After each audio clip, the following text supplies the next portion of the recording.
TRS కార్పొరేటర్లు చేసినటువంటి concern ఒక కార్పొరేటర్ గారి వల్ల ఒక నిండు ప్రాణం బలైందనేటువంటి ఆరోపణ ఏదైతే వచ్చిందో ఆ ఆరోపణ మీద రాష్ట్ర ప్రభుత్వం పోలీస్ యంత్రాంగం ఒక ఎఫ్ఐఆర్ నమోదు చేసింది. కార్పొరేటర్లు ఎప్పుడు అభ్యంతరం తెలియజేయాలంటే ఒకవేళ ఎఫ్ఐఆర్ నమోదు చేయకపోతే అధికారంలో ఉన్నటువంటి ప్రభుత్వం ఆ కార్పొరేటర్ ని కాపాడేటువంటి ప్రయత్నం చేస్తే మనం జెన్యూన్ గా ఆ కార్పొరేటర్ మీద చర్య తీసుకోవాలని డిమాండ్ చేయడంలో irrespective of the parties I support them.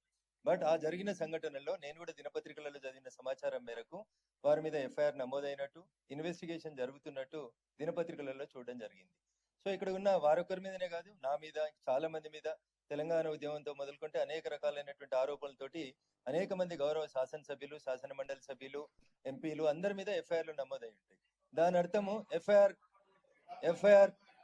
FIR నమోదు భారత రాజ్యాంగం డాక్టర్ బిఆర్ అంబేద్కర్ గారు రాసిన రాజ్యాంగం ఎఫ్ఐఆర్ నమోదు చేయగానే ఉరిదీయాలని చెప్పలేదు. అట్లా ఉరిదీయాలని అంటే తెలంగాణ ఉద్యమంలో మమ్మల్ని అందరినీ చాలా సార్లు ఉరిదీయాల్సి ఉండే. అప్పుడు ఉన్నటువంటి ప్రభుత్వం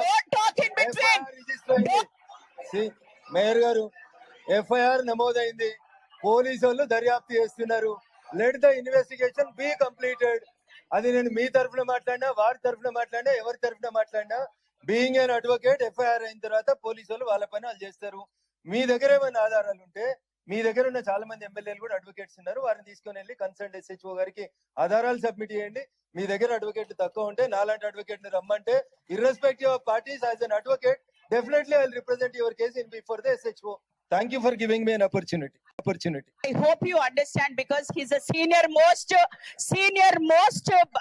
ఒక అడ్వకేటే కాదు, ఒక ఎక్స్ అఫీషియో మెంబర్. తెలవకుండా అంత క్లియర్ గా ఒక ఎక్స్ అఫీషియో మెంబర్ ఎక్స్ప్లెయిన్ చేశాక ఏదో మీకు తెలియని మాటలు మాట్లాడద్దు.